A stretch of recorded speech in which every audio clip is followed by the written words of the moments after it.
అమ్మవారు నవరాత్రులు చంపింది, ఇంతమందిని శూలంతో కొట్టిందండి, 5 బాణాలు వేసింది. ఆ 5 బాణాలు ఆవిడ వేసేటప్పటికి మహిషాసురుడి యొక్క మొత్తము ప్రాణాలు, శిరస్సు అన్నీ కూడా ఖండించబడి దునమబడ్డాయి. ఆవిడ బాణ ధాటికి తట్టుకోలేకపోయాడు. ఇవన్నీ చెప్పుకుంటాం కదా. ఈ శక్తులన్నీ ఆయుధాలుగా మనకు అక్కడ చూపిస్తున్నారు. ఆ ఆయుధాలు అనేటటువంటివి ఎప్పుడూ పూజ చెయ్యాలి అంటే ప్రతి మనిషి ఆయుధాలతో ఉండాలమ్మా. ఇప్పుడు నువ్వు అక్కడ యాంకర్గా కూర్చున్నావు, నీ ఆయుధం ఏమిటి? ప్రశ్నని సంధించటం నీ ఆయుధం, అవునా? ఎప్పుడూ ఆ ప్రశ్నని సంధించేటటువంటి పదునైన ఆయుధం నీకు ఉండాలి. అది ఏ రోజు లేకపోతే ఆ రోజు ఛానల్ వాళ్ళమ్మ వేరే పని చూసుకో అంటారు, అంతే కదా. నేను ఇక్కడ కూర్చొని నువ్వు ఏ ప్రశ్న వేసినా నీకు సమాధానం చెప్పాలి అంటే చెప్పగలిగేటటువంటి ఆ సంపత్తి శక్తితోటి కూడినటువంటి శక్తే కదా ఎనర్జీ. నేను మాట్లాడటం ఎనర్జీ, నువ్వు ప్రశ్న వేయటం ఎనర్జీయే.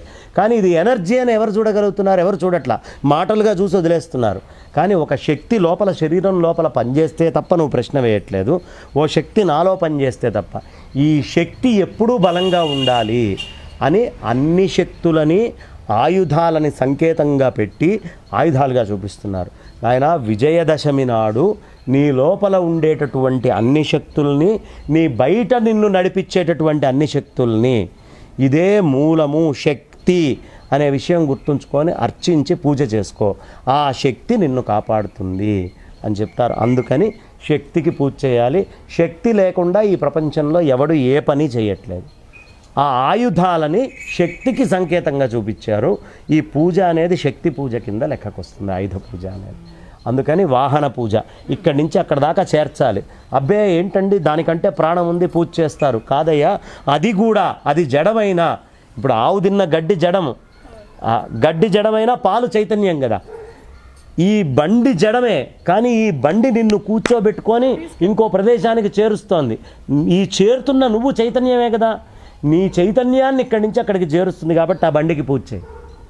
అందులో ఉన్న ప్రతి అణువులో అనోరణీయాన్ మహతో మహీయాన్, అణువులో అమ్మవారే ఉంది. ఒక ఇగ్నిషన్ కొట్టి ఈ ఫ్యూయల్ అనేటటువంటిది లోపల ఉండి అందులోంచి శక్తి రాలేదనుకో అమ్మ బండి పోదు కదా. ఇప్పుడు దాన్ని నడుపుతోంది శక్తేనా? ఆ బండిని నడిపేది శక్తే కదా, ఈ ఆవుని నడిపేది శక్తే కదా, ఈ మనుషుల్ని నడుపుతోంది శక్తే కదా. శక్తికి పూజ చేస్తున్నావు నువ్వు, అది జడమా చైతన్యమా నీకెందుకు? కాబట్టి భారతీయులు మూర్ఖులు కాదు. వాడేదో బండికి పూజ చేస్తాడు, వాడు దీనికి పూజ చేస్తాడు, తెలివి తక్కువ వాడు అని అనుకోకురా. ప్రతిదాని యందు శక్తి ఉంది, అది గుర్తించిన వాడు భారతీయుడు. సనాతన వైదిక ధర్మాన్ని నమ్మినటువంటి వాడు ఆ శక్తిని వాడు ఆరాధిస్తాడు. అందుకని మనం ఆయుధ పూజలు ఇవన్నీ చేస్తాము. కొత్త వాహనం అయినా సరే, పాత వాహనం కొత్తగా వస్తే కొత్తగా వచ్చిన శక్తి, పాతగా వస్తే సంవత్సరానికి ఒకసారి పూజ చేసుకోవాలి. ఎప్పటికప్పుడు దాన్ని అమ్మ ఈ సంవత్సరం అంతా నన్ను కాపాడావనే కృతజ్ఞత, వచ్చే సంవత్సరం కాపాడాల్సింది నీదే అని బాధ్యత కృతజ్ఞత ఎప్పుడూ చెప్పాలి ప్రతిదానికి. ఎందుకు కృతజ్ఞత ఉండాలి అంటే రామచంద్రమూర్తి కార్యక్రమం మీద ఆంజనేయ స్వామి సుందరకాండలో లంకని అలా చక్కగా దాటుదామని సముద్రం మీద నుంచి వెళ్తున్నాడు. అప్పుడు చెప్తాడు సముద్రుడు, నాయనా రామకార్యం మీద ఆంజనేయ స్వామి వెళ్తున్నాడు, నువ్వు రెక్కలతోటి నా లోపల ఇంకా ప్రశాంతంగా ఉన్నావు అంటే వాళ్ళ నాన్నగారైనటువంటి వాయుదేవుడు ఇంద్రుడు రెక్కలు నరికేటప్పుడు నిన్ను గాలితోటి బలవంతంగా తెచ్చి నా లోపల దాచిపెట్టాడయ్యా. ఆ వాయుదేవుడి కుమారుడు వెళ్తున్నాడు, రుణం తీర్చుకో అంటే మనకు సహాయం చేసిన వాడే కాదు, మనం సహాయం చేసిన వాడి సంతానం ఉన్నా కూడా మనం కృతజ్ఞత చూపించాలి, కృతజ్ఞులమై ఉండకూడదు అనే విషయాన్ని అక్కడ చెప్తారు. కాబట్టి ఆ కృతజ్ఞత అనేటటువంటిది చాలా ప్రధానమైనటువంటిది. ఆ కృతజ్ఞతగా అమ్మ శక్తి వల్ల ఇదంతా నడుస్తుంది అని చెప్పి మనం ఈ ఆయుధ పూజలు ఇవన్నీ చేసుకుంటున్నాం.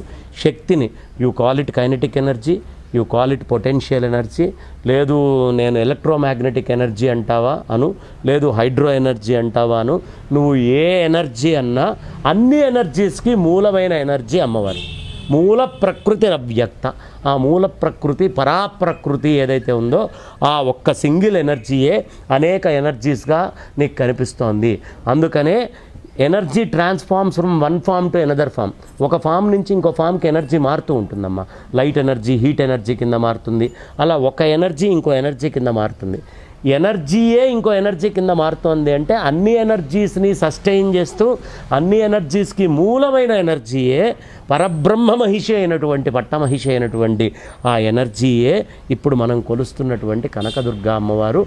ఆవిడే వాహనాల్లో ఉంది, ఆవిడే వస్తువుల్లో ఉంది, ఆవిడే నీలో ఉంది, నాలో ఉంది, తీసే కెమెరాల్లో ఉంది, తీస్తున్న కెమెరామ్యాన్లో ఉంది, నడిపిస్తున్న యాజమాన్యంలో ఉంది. కాబట్టి అందరినీ ఆ శక్తి కాపాడుగాక అని విజయదశమికి ఈ శక్తి ఎప్పుడూ విజయాల వైపు వెళ్ళాలి.